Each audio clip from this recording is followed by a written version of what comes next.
Hello students, welcome to my YouTube channel Chemistry Bus. Myself Ashish Bhaskar, senior chemistry faculty of Charti group of institution. बच्चों हम लोग बात करने वाले हैं यहाँ पे रिएजेंट के बारे में, ठीक है। इस लेक्चर में तो पहला पॉइंट है कि रिएजेंट एक्चुअली होता क्या है, ठीक है। तो आपको पता है, एक मैं बहुत ही बेसिक सा कॉन्सेप्ट आपको बताऊँ तो आपको समझ में आ जाएगा कि जैसे मान के चलो यहाँ पे आपको 1 सेकेंड, यस, ओके, यहाँ पे आपको एक कंपाउंड दे रखा है like CH3CH2। Now this is chlorine, ठीक है। यह आपको यहाँ पे एक कंपाउंड दे रखा है और इसके साथ मैंने यहाँ पे लिखा है लाइक एक्वस KOH या फिर एक्वस NaOH, ठीक है। आप कुछ भी यहाँ लिख सकते हो। और उसके बाद यहाँ से आपका फॉर्म हो गया बच्चों, ये मैं लिखता हूँ C2H5। Now this is OH और प्लस आपको मिल गया यहाँ से by product that is the NaCl, ठीक है। एक एल्कोहल मिल गया है, दूसरा आपको मिल गया है सॉल्ट NaCl। अब एक क्वेश्चन है कि यहाँ पे जब मैं रिएक्टेंट बोलूँगा तो रिएक्टेंट कौन कौन से होंगे, तो आपको पता चलेगा कि रिएक्टेंट तो ये पूरा का पूरा है। चाहे आप यहाँ से इथाइल क्लोराइड ले लो, चाहे एक्वस KOH ले लो, NaOH, ये दोनों के दोनों क्या होंगे, आपके बोले जाएंगे बच्चों रिएक्टेंट, ठीक है। तो अगर मैं पूछूं कि इस क्वेश्चन के रिएक्शन के अंदर रिएक्टेंट कौन कौन से हैं, दोनों हैं, या फर्स्ट भी है और सेकेंड भी, ये दोनों आपके रिएक्टेंट जो रिएक्शन में पार्टिसिपेट करते हैं उनको हम रिएक्टेंट बोलते हैं। लेकिन इसमें से जो आपका ये है CH3CH2Cl, ये आपका जो एल्काइल हैलाइड दे रखा है, ये एक्चुअली में है आपका सबस्ट्रेट, ठीक है। रिएक्टेंट के अंदर भी कैटेगरी होती है तो इसको बोलते हैं substrate, this is the substrate. और इसके बाद जो एक्वस KOH या एक्वस NaOH में लेकर देता हूँ तो ये आपका होगा यहाँ पे रिएजेंट। तो KOH हो गया आपका रिएजेंट और वहाँ पे एक्वस पार्ट लिखा है, इसका मतलब ये हो गया आपका सॉल्वेंट, बिकॉज पता है एक्वस का मतलब होता है वाटर मॉलिक्यूल से रिलेटेड। तो आपको यहाँ एक चीज़ समझ में आई कि इस गिवन रिएक्शन के अंदर जो आपका C2H5Cl है, मतलब आपका जो इथाइल क्लोराइड है वो आपका मेन सबस्ट्रेट है और उसके बाद जो KOH है वो आपका रिएजेंट है, ठीक है। उसमें पॉजिटिव K+OH- मिलेगा, कैटेनिक एनानिक पार्ट मिलेगा। और आपको पता है कि जो हमारी K+OH- उनकी सॉल्बिलिटी का डिफाइन करनी है तो मैं एक्वस मीडियम लेके आऊँगा, ठीक है। एक्वस का मतलब वो आपका पोलर प्रोटेक्ट सॉल्वेंट है, डेफिनेटली वहाँ पे आपको जो अब यहाँ पे तीनों चीज़ समझ में आ गई, रिएजेंट क्या है वो भी दिख गया आपको, सॉल्वेंट क्या है वो भी दिख गया आपको, सबस्ट्रेट क्या है वो भी है। लेकिन एक्वस मतलब वाटर प्लस KOH प्लस आपका C2H5Cl जो आपका इथाइल क्लोराइड है, वो सबका सब मिक्सअप क्या है उसको हम रिएक्टेंट बोलेंगे। और यहाँ से आपका सिर्फ डिस्प्लेसमेंट रिएक्शन हुआ है और जहाँ से क्लोरीन आपका डिस्प्लेस हुआ है फ्रॉम द OH, तो आपका मिला है एक एल्कोहल, एक मिला है NaCl। तो ऐसे एक आइडिया हो गया कि भाई रिएक्टेंट कौन से हैं, प्रोडक्ट कौन से हैं, रिएजेंट कौन सा है और आपका सॉल्वेंट कौन सा है। क्लियर हो गया? यस। अब इसी चीज़ को मैं कंटिन्यू करता हूँ। तो बेसिकली आपके रिएजेंट होते क्या हैं, तो रिएजेंट को मैं कैटेगराइज कर सकता हूँ एक सिंपल तरीके से। रिएजेंट के पास एक पार्ट में बोलूँगा कि एक तो इलेक्ट्रो, हम बोल सकते हैं electrophile, first category is the electrophile. Reagent की जो सेकंड कैटेगरी होगी जिसको हम बोल सकते हैं न्यूक्लियोफाइल, एंड थर्ड कैटेगरी भी इसकी होती है जिसको हम बोलते हैं एम्बीफाइल, ठीक है, एम्बीफाइल। तो एक कैटेगरी होती है जिसको बोलते हैं हम इलेक्ट्रोफाइल, ठीक है, आपने बिल्कुल सुना होगा, मैं पूरा लिखा नहीं है, इलेक्ट्रोफाइल। सेकेंड आपकी जो कैटेगरी से न्यूक्लियोफाइल और थर्ड कैटेगरी जो होती है इसको बोलते हैं हम लोग एम्बीफाइल, ठीक है। अब जो इलेक्ट्रोफाइल्स होते हैं, इलेक्ट्रोफाइल्स में आपको दो केस मिलते हैं, तो पॉजिटिव चार्ज स्पीसीज और आपकी न्यूट्रल। तो इलेक्ट्रोफाइल्स के अंदर फर्दर सब कैटेगरी आपको मिलती है। एक इलेक्ट्रोफाइल ऐसा, इलेक्ट्रोफाइल का मतलब कि इलेक्ट्रॉन लविंग स्पीसीज, दो ऑलरेडी कैसे हैं, डेफिशिएंट है, इलेक्ट्रॉन्स को अट्रैक्ट करना चाहेंगे, तो डेफिशिएंट स्पीसीज है। तो इसमें इलेक्ट्रोफाइल एक तो आपको मिल जाता है पॉजिटिव चार्ज के साथ, और एक केस आपको मिल जाता है कि इलेक्ट्रोफाइल्स कैसे हो, न्यूट्रल हो। तो न्यूट्रल इलेक्ट्रोफाइल और आपको पॉजिटिव इलेक्ट्रोफाइल ही देखने को मिलेंगे। इसी तरीके से न्यूक्लियोफाइल के बारे में अगर बात, न्यूक्लियोफाइल को मैं फर्दर कैटेगराइज करता हूँ, जिसमें एक मिलता है आपका नेगेटिव चार्ज न्यूक्लियोफाइल और एक मिलता है आपका neutral nucleophile, negative charge and neutral nucleophile, ठीक है। तो आपके मैं फिर से रिपीट करता हूँ, रिवाइज कराता हूँ। आपके जो रिएजेंट है, रिएजेंट आपकी थ्री कैटेगरी है, इलेक्ट्रोफाइल्स, न्यूक्लियोफाइल, एम्बीफाइल्स। इलेक्ट्रोफाइल्स की दो कैटेगरी हैं, एक तो पॉजिटिवली चार्ज, एक या फिर आपका न्यूट्रल इलेक्ट्रोफाइल। न्यूक्लियोफाइल्स की भी दो कैटेगरी है, निगेटिव चार्ज न्यूक्लियोफाइल या फिर आपके न्यूट्रल न्यूक्लियोफाइल्स, ठीक है। तो इसी के ऊपर हम लोग बात करेंगे और देखेंगे कि कोई भी कंपाउंड अगर दे रखा है, अगर वो एक एक्ट कर रहा है एज ए रिएजेंट, तो उसके पास पॉजिटिव चार्ज होगा और नेगेटिव पार्ट भी होगा। जो पॉजिटिव पार्ट होगा वो डेफिनेटली आपका इलेक्ट्रोफाइल्स की तरीके से एक्ट करेगा, जो न्यूक्लियोफाइल जो आपका नेगेटिव पार्ट है वो आपका न्यूक्लियोफाइल की तरीके से कैसे करेगा, एक्ट करेगा। इतनी बात समझ में आ गई। तो पहले हम बात करते हैं इलेक्ट्रोफाइल्स एक्चुअली होते क्या हैं। तो इलेक्ट्रोफाइल्स मतलब जो इलेक्ट्रॉन डेफिशिएंट हो, तो electron deficient species which are attracted towards electron, पहली चीज, ठीक है। और उसके पास मैं बोल सकता हूँ कि इलेक्ट्रॉन डेफिशिएंट सेंटर है। इलेक्ट्रोफाइल से मतलब क्या, इलेक्ट्रॉन डेफिशिएंट सेंटर, जिसके पास इलेक्ट्रॉन की कमी हो गई, ठीक है, इलेक्ट्रॉन डेफिशिएंट सेंटर होल्ड करते हैं, ठीक है। Attack होयर electron density is maximum, वो कहाँ पे अटैक करते हैं, जहाँ पे इलेक्ट्रॉन डेंसिटी कैसी हो आपकी, मैक्सिमम हो, ठीक है। और यहाँ पे बोल सकते हैं it is also called electron loving species. तो next electrophiles are positively charge और neutral species which have vacant orbitals. जैसे आपको यहाँ पे जो कैटाइंस हैं आपके देख सकते हो, जो एल्काइल के साथ मैंने दिखाया है, तो आपके ये कैटाइन है, H+ आयन है, NO2 नाइट्रोनियम। हम नाइट्रेशन के बारे में बात करते हैं, ठीक है। नेक्स्ट आपका NO+ है, मतलब, और नेक्स्ट आपका HO3+ है ना। ये आपको जितने भी पॉजिटिवली चार्ज स्पीसीज देख रहे हैं, ये Cl+ है, Br+ है, सब के सब आपके कैसे हैं, कैटाइंस की तरीके से आपके परफेक्टली यहाँ पे आपको क्या दिख रहे हैं, ये एक्ट करेंगे। नेक्स्ट है आपके सारे के सारे इलेक्ट्रोफाइल्स हैं, कोई डाउट नहीं है, ये सब के सब आपके इलेक्ट्रोफाइल्स हैं। लेकिन नोट करके मैंने एक पॉइंट को एक्सप्लेन करने की कोशिश करी है। NH4+ हो गया, H3O+ हो गया, फर्स्ट के एलिमेंट एल्कली मेटल्स और अर्थ मेटल से कैटाइन, जिसमें सोडियम+, पोटेशियम+, मैग्नीशियम+, कैल्शियम+2 जनरली देखने को मिलते हैं।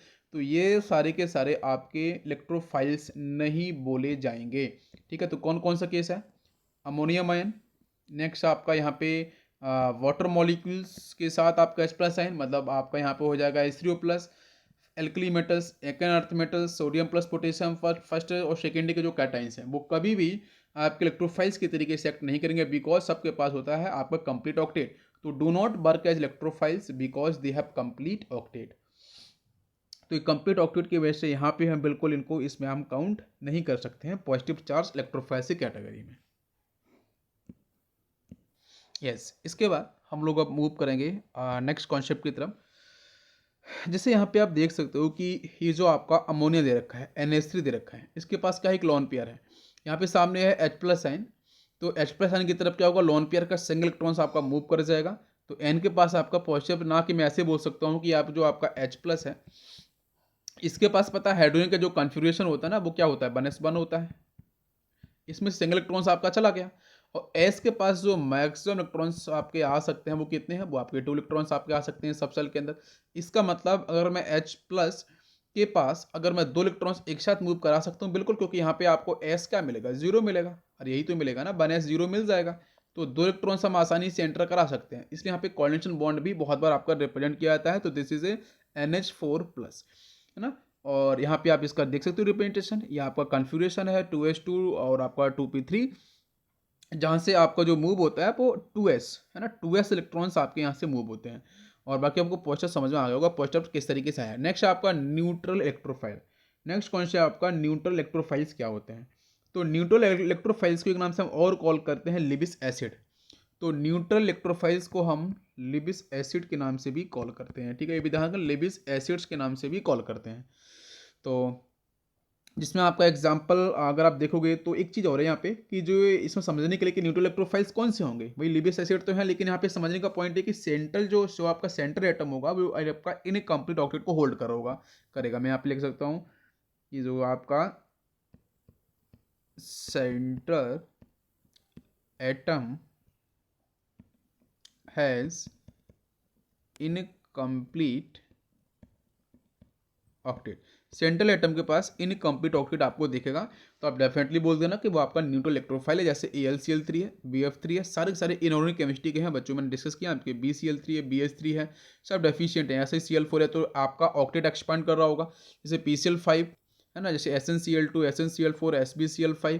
तो ऑल लिबिस एसिड्स आर इलेक्ट्रोफाइल्स और इलेक्ट्रॉन डेफिशिएंट स्पीसीज, ठीक है। ये आपको यहाँ पे ध्यान रखना पड़ेगा। तो जिसमें आपको मैं कुछ और भी कैटेगरी यहाँ पे डिफाइन कर सकता हूँ इसी चीज़ के लिए। देखो, जैसे मैं यहाँ पे डिस्कस करूँ तो जैसे CH2 हो गया, इसके पास 2 इलेक्ट्रॉन्स हैं। आप देखो यहाँ पे टोटल इलेक्ट्रॉन्स कितने होंगे, 1 2 3 4 5 एंड 6। कोई चार्ज है इसके पास, नहीं, पॉजिटिव चार्ज नहीं है, 6 इलेक्ट्रॉन्स है, ऑक्टेट इनकम्प्लीट है। ये आपका न्यूट्रल इलेक्ट्रोफाइल्स की तरीके से वर्क करेगा। कुछ और एग्जांपल्स आप ले लो यहाँ पे, जैसे कार्बन के साथ Cl2, ठीक है। इसके पास चेक करोगे तो यहाँ भी आपके 6 इलेक्ट्रॉन्स आपको मिलेंगे, ठीक है। और नेक्स्ट अगर आप बात करो तो जैसे Bf3 हो गया, बताओ जरा इसके कितने इलेक्ट्रॉन्स होंगे, इसके पास 6 इलेक्ट्रॉन्स आपको मिलेंगे। बोरॉन के हैं, बोरॉन के पास 3 बैलेंस इलेक्ट्रॉन्स होता है ना, और 3 आपके फ्लोरीन से अटैच होंगे, टोटल आपके 6। नेक्स्ट अगर आप देखो Bi3, तो इसके पास भी आपके वही 6 इलेक्ट्रॉन्स, तो मतलब ये आपके 6 और जो सेम इलेक्ट्रॉन्स, ठीक है, 6 और जो सेम इलेक्ट्रॉन्स के जो स्पीसीज होते हैं जिनका ऑक्टेट सेंट्रल एटम का ऑक्टेट इनकम्प्लीट हो, वो सारे के सारे आपके लिबेस एसिड बोले जाएंगे, और न्यूट्रल इलेक्ट्रोफाइल्स की कैटेगरी वो आपके डिफाइन किए जाएंगे, ठीक है। नेक्स्ट है पोलर पाई बॉन्ड। तो पोलर पाई बॉन्ड का अंदर समझो क्या है कि भाई अगर आपका जो इलेक्ट्रोनेगेटिविटी का डिफरेंस अगर किसी मॉलिक्यूल्स में दिखता है तो वहाँ पे पाई इलेक्ट्रॉन्स आसानी से मूव कर जाते हैं। इसलिए देखो यहाँ पे ऑक्सीजन की तरफ इलेक्ट्रॉन्स मूव किया तो यहाँ डेल्टा माइनस आ गया, यहाँ पे डेल्टा पॉजिटिव। तो पॉजिटिव आने का मतलब क्या है, डेफिशिएंसी आ जाएगी। तो डेफिशिएंसी आने का मतलब फिर इलेक्ट्रोफिलिक सेंटर की तरीके से वर्क करेगा, ठीक है। और नेक्स्ट यहाँ देख लो सल्फर, ये SO3 दे रखा है, तो यहाँ भी इलेक्ट्रॉन्स, तो सल्फर भी डेफिशिएंट हो जाएगा, ये भी डेफिशिएंट होगा, कार्बोनिल वाला ये भी डेफिशिएंट होगा। तो ये सारे के सारे आपके यहाँ पे वर्क करेंगे एज ए इलेक्ट्रोफाइल, ठीक है। और ये प्रॉपरली आपको जो रिएक्शन होगा ऑर्गेनिक केमिस्ट्री में डिस्कस करूंगा, तो सारे के सारे पॉइंट वहाँ पे आपके रिपीट होंगे और रिवाइज होंगे। Now comes nucleophile. न्यूक्लियोफाइल्स क्या होते हैं, न्यूक्लियोफाइल्स का मतलब क्या है, न्यूक्लियस लविंग। तो इसका मतलब न्यूक्लियस का मतलब क्या है, न्यूक्लियस के पास होते हैं प्रोटॉन्स, प्रोटॉन लविंग बोल सकते हैं। तो ये इलेक्ट्रॉन रिच होंगे, तो electron rich species which attack on electron deficient centre accept H+ को छोड़ के, ठीक है। तो नेक्स्ट है attract towards electron deficient centre all anions and lone pair containing species या substance are called all nucleophiles, ठीक है। तो जितने भी एनाइंस हों या फिर लोन पेयर कंटेनिंग स्पीसीज हैं वो इलेक्ट्रॉन रिच होती हैं, तो डेफिनेटली वो बोले जाएंगे आपके न्यूक्लियोफाइल्स, ठीक है। तो इसके अंदर नेक्स्ट मैं पॉइंट आपको एक्सप्लेन करता हूँ न्यूक्लियोफाइल में कि इन सब के पास मतलब आप देखो तो मैं बोल सकता हूँ कि nucleophile they attack होयर electron densities minimum. Electron density जहाँ पे मिनिमम होगी, मतलब पॉजिटिव चार्ज आपका अधिक होगा, तो वहाँ पे जाके क्या करेंगे, ये अटैक करते हैं, ठीक है। जिसमें पहला केस आता है नेगेटिव चार्ज न्यूक्लियोफाइल। जरा यहाँ कॉन्सेप्ट को समझ लो, बेस क्या है, न्यूक्लियोफाइल क्या है, ये बहुत बड़ा आपको डिफरेंस यहाँ से मैं बताता हूँ। देखो OH- ये किसी बेस से है, मैं मान लेता हूँ कि आपके Na से आया है। पहले केस के अंदर भी OH- है, सेकेंड केस के अंदर भी OH- है, ये दोनों OH- NaOH से ही आए हैं। लेकिन फर्स्ट केस में आपका जो NaOH है कहाँ पे बेस की तरीके से एक्ट करे, कहाँ पे न्यूक्लियोफाइल की तरीके से एक्ट करता है ना, ये पता नहीं होता है, तो उसको मैं समझाता हूँ। देखो दोनों ही जगह दोनों ही रिएक्शंस के अंदर OH- आया है NaOH से, ठीक है। अब इसके सामने जो HCl दे रखा है फर्स्ट केस में, सेकेंड केस में CH3Cl। तो फर्स्ट केस में H+ आयन मिलेगा, तो H+ आयन के साथ अगर OH- अटैक कर रहा है तो हम ऐसे बोल सकते हैं कि अगर H+ आयन पर अगर OH- अटैक करेगा तो उस केस में आपका जो NaOH है वो कैसे एक्ट करेगा, बेस की तरीके से एक्ट करेगा। रिएक्शन आपकी होगी वाटर मॉलिक्यूल्स प्लस Cl-। तो पहले केस में OH NaOH कैसे एक्ट किया, बेस के तरीके से, क्यों, क्योंकि वहाँ पे OH- ने अटैक किया H+ आयन पे। लेकिन अदर देन H+ आयन पे अगर कहीं अटैक करता है, मतलब आप समझो कि H+ आयन जो डेफिशिएंट है, तो H+ आयन ना होकर बाकी कोई अगर इलेक्ट्रोफिलिक सेंटर अगर आपको मिल जाता है OH- के लिए, NaOH के लिए, तो उस केस में NaOH कैसे बोला जाएगा, न्यूक्लियोफाइल बोला जाएगा। क्या बोला जाएगा, न्यूक्लियोफाइल। तो एक केस समझ में आ गया कि अगर OH- के सामने अगर H+ आयन आएगा तो फिर वो बेस के तरीके से एक्ट करेगा। और अगर आपका OH- के सामने अगर H+ आयन को छोड़ के बाकी कोई अगर आपका इलेक्ट्रोफिलिक सेंटर आएगा तो उस केस में NaOH बोला जाएगा न्यूक्लियोफाइल की तरीके से एक्ट करता हुआ। तो आंसर यहाँ पे मिलेगा आपको एक तो एल्कोहल, ए और आपको Cl-। अब Cl- आएगा सोडियम प्लस के साथ तो बन जाएगा NaCl, यहाँ भी बनेगा आपका NaCl। तो एक बात यहाँ समझ में आ गई कि आपका NaOH कब बेस की तरीके से एक्ट करेगा और कब आपका न्यूक्लियोफाइल की तरीके से एक्ट करेगा। तो इससे दोनों ही सिमिलर नहीं है, दोनों ही डिफरेंट है, ये आपको ध्यान रखना है। All nucleophile are bases but vice versa not true. मतलब सारे के सारे बेसिस न्यूक्लियोफाइल हो ऐसी कोई फिक्स बात नहीं, लेकिन जो न्यूक्लियोफाइल होते हैं वो आपके बेस के तरीके से एक्ट करते हैं, ठीक है। इसको आपको ध्यान रखना है।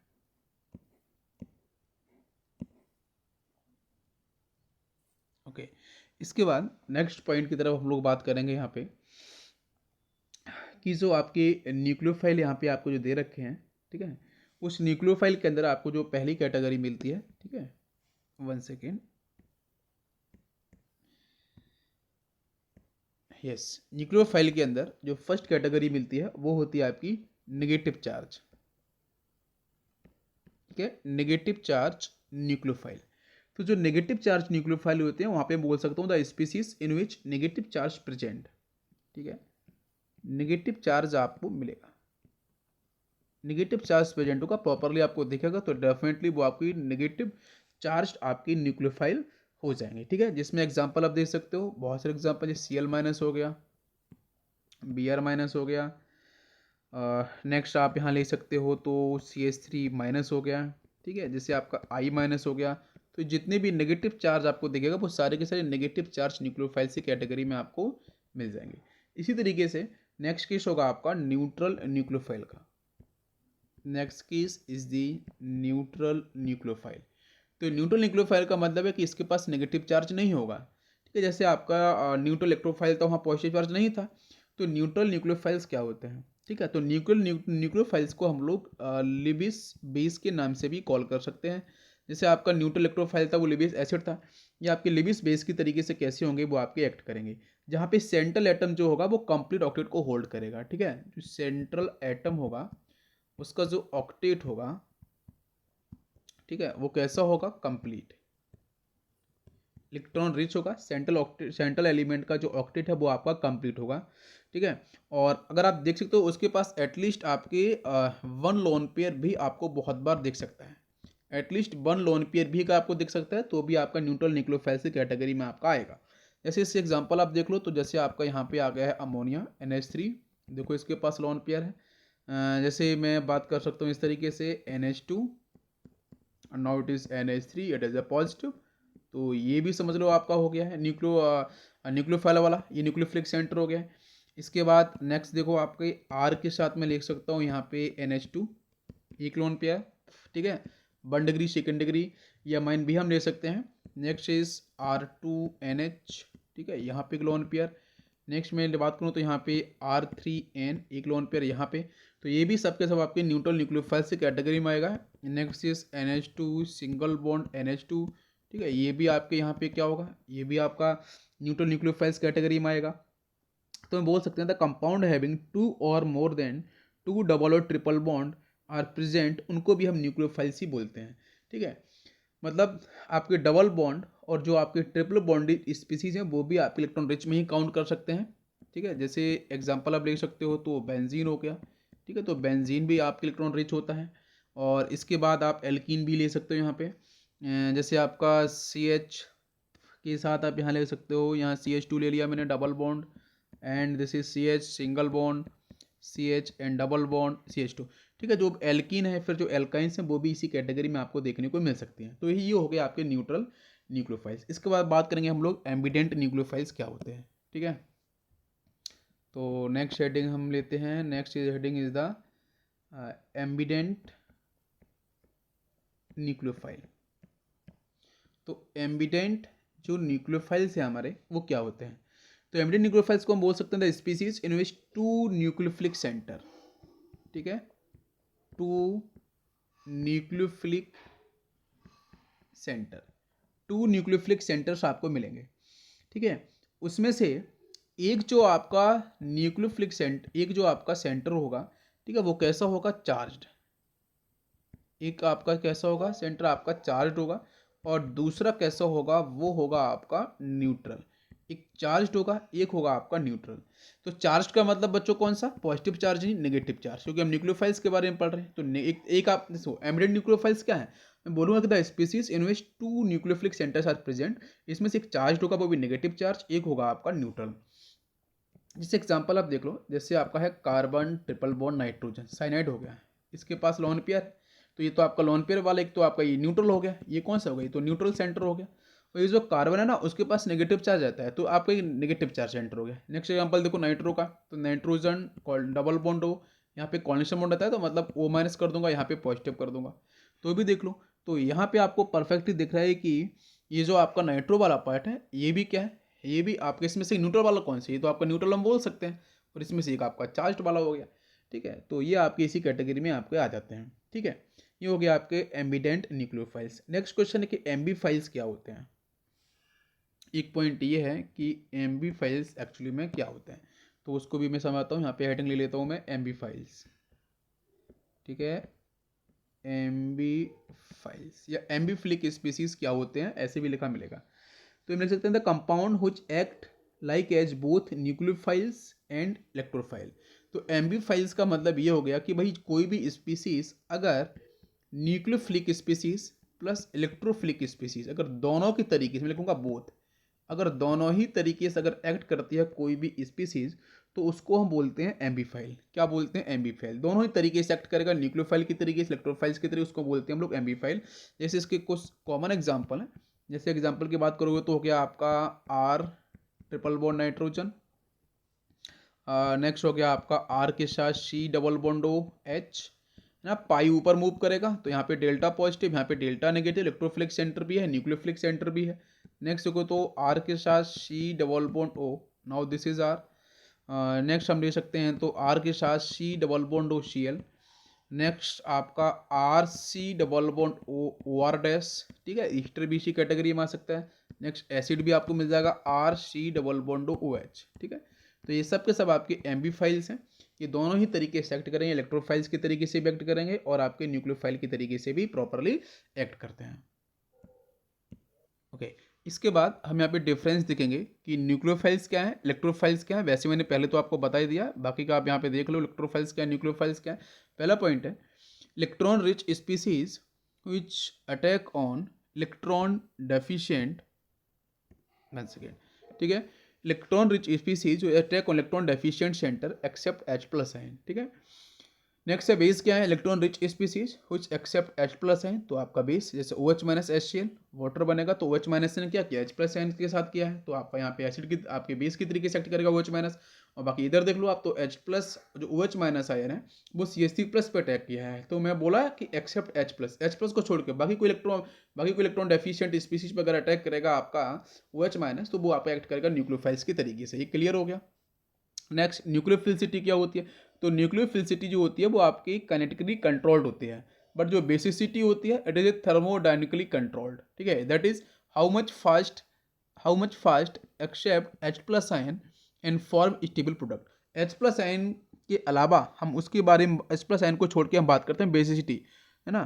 तो बेसिसिटी बेसिकली क्या है, ये थर्मोडायनेमिकली कंट्रोल्ड होती है, जिसका मतलब होता है how much fast accept H plus ion. तो H प्लस आयन कितना तेजी से एक्सेप्ट किया जाएगा, इसका मतलब होता है बेसिसिटी, ठीक है। मतलब OH माइनस के द्वारा जो H प्लस आयन है वो कितना तेजी से अट्रैक्ट किया गया, ठीक है। तो वही आपका होता है basicity. This is actually thermodynamically controlled. और फिर आपका जब H प्लस आयन से OH माइनस आपका मिक्स करेगा तो बहुत ही स्टेबल बनाएगा प्रोडक्ट, और उसका नाम होता है आपका वाटर मॉलिक्यूल्स, ठीक है। नेक्स्ट है न्यूक्लियोफिलिसिटी काइनेटिकली कंट्रोल्ड होती है। तो काइनेटिकली कंट्रोल्ड का मतलब है अटैकिंग स्पीसीड यहाँ पे हाई होगी और अटैकिंग स्पीसीड आपकी लो हो सकती है। तो हाई कब होगी, तो हाई होने का मतलब जब आपके स्ट्रॉन्ग न्यूक्लियोफाइल्स होंगे। अगर आपका OH माइनस अगर आपका इसका न्यूक्लियोफिलिसिटी स्ट्रॉन्ग अगर मैक्सिमम होती है तो स्ट्रॉन्ग न्यूक्लियोफाइल होगा, तो उस केस में जो अटैकिंग स्पीड काफ़ी हाई होगी। अगर आपका वीक न्यूक्लियोफाइल आ गया तो अटैकिंग स्पीड काफ़ी आपकी स्लो होगी। नेक्स्ट देखो स्टेरिक हिंड्रेंस पे अफेक्ट करता है न्यूक्लियोफाइल। तो एज स्टेरिक हिंड्रेंस इंक्रीजेस तो न्यूक्लियोफाइल का जो अटैक करने की टेंडेंसी है वो आपकी डिक्रीज करेगी। जैसे देख सकते हो कार्बन के पास पॉजिटिव चार्ज है, क्लोरीन पे नेगेटिव चार्ज है, तो पॉजिटिव की तरफ OH माइनस अटैक करना चाहेगा लेकिन फ्रंट से कर नहीं सकता, क्यों, क्योंकि इधर Cl माइनस के लोन पे नेगेटिव चार्ज होगा, रिपल्सन हो जाएगा। और इधर बैक साइड से कर नहीं सकते क्योंकि यहाँ पे 3 आपको CH3 लगे हैं, तो बल्कीनेस की वजह से न्यूक्लियोफाइल जो है न्यूक्लियोफिलिसिटी है वो आपकी डिक्रीज करती है। नेक्स्ट है आपका steric hindrance have no effect on the basicity as acid base reaction take place, ठीक है। तो न्यूक्लियोफिल तो आपके जो बेस है उसकी वहाँ पे कोई बेसिसिटी कोई इफेक्ट नहीं पड़ता है, वो आसानी से स्टेरिक हिंड्रेंस हो या ना हो वो आसानी से रिएक्शन को परफॉर्म करता है। कुछ हमारे यहाँ पे न्यूक्लियोफाइल्स मैंने बात करी ऑल एनाइंस, वो एग्जांपल आपको नीचे दे रखे हैं, ये सारे के सारे आपके न्यूक्लियोफाइल्स हैं। तो समझ में आ गया कि भाई डिफरेंस क्या है न्यूक्लियोफाइल्स के और बेस के बारे में। तो यहाँ पे इसको फिनिश करते हैं। नेक्स्ट लेक्चर के अंदर बच्चों हम बात करेंगे factors affecting nucleophilicity and basicity, ठीक है। तो बाकी लेक्चर्स को आप प्रॉपर देखो, ठीक है। कोई डाउट बनता है तो आप मुझे बिल्कुल टेक्स्ट करो। Thank you, thanks for watching.